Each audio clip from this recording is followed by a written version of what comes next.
ভাবুন তো, টানা 5টি ওভার, 5টি মেডেন আর প্রতিটি ওভারেই একটি করে উইকেট। 149 বছরের টেস্ট ক্রিকেট ইতিহাসে এমন ঘটনা ঘটেনি আগে। অবশেষে সেই অসম্ভবকে সম্ভব করে বিশ্ব রেকর্ড গড়লেন ওয়েস্ট ইন্ডিজের জাস্টিন গ্রিভস। পাকিস্তানের বিপক্ষে প্রথম টেস্টের তৃতীয় দিনে ব্রায়ান লারা ক্রিকেট স্টেডিয়ামে ইতিহাসের এক জন্ম দিলেন ক্যারিবীয় অলরাউন্ডার।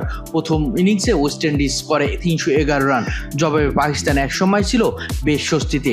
244 রানে 3 উইকেট হারিয়েছিল। মনে হচ্ছিল বড় সংগ্রহের পথে এগোচ্ছে সফরকারীরা, কিন্তু এরপরে শুরু হয় জাস্টিন গ্রিভসের ভয়ঙ্কর স্পেল।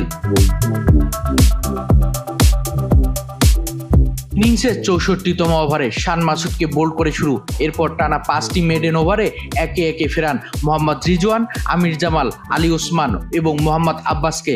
অর্থাৎ টানা 5 ওভারে কোনো রান দেননি। প্রতিটি ওভারে নিয়েছেন একটি করে উইকেট। টেস্ট ক্রিকেট ইতিহাসে এর আগে কখনো যা দেখা যায়নি। শেষ পর্যন্ত 11 ওভারে 6 মেডেন সহ 27 রান খরচায় 5 উইকেট নিয়ে পাকিস্তানকে 282 রানে অল আউট করতে বড় ভূমিকা রাখেন গ্রিভস।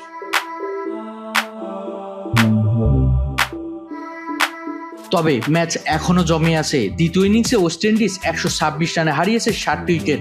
তৃতীয় দিন শেষে তাদের লিড 155 রান। ফলে চতুর্থ দিনে লড়াই হতে যাচ্ছে দারুণ উত্তেজনাপূর্ণ। আপনার কি মনে হয় এই ম্যাচে শেষ হাসি কে আসবে, ওয়েস্ট ইন্ডিজ নাকি পাকিস্তান? মন্তব্য অবশ্যই জানান। আর এমন সব ক্রিকেটের আপডেট পেতে ভিডিওটি লাইক করুন, শেয়ার করুন এবং আমাদের চ্যানেলটি সাবস্ক্রাইব করতে ভুলবেন না।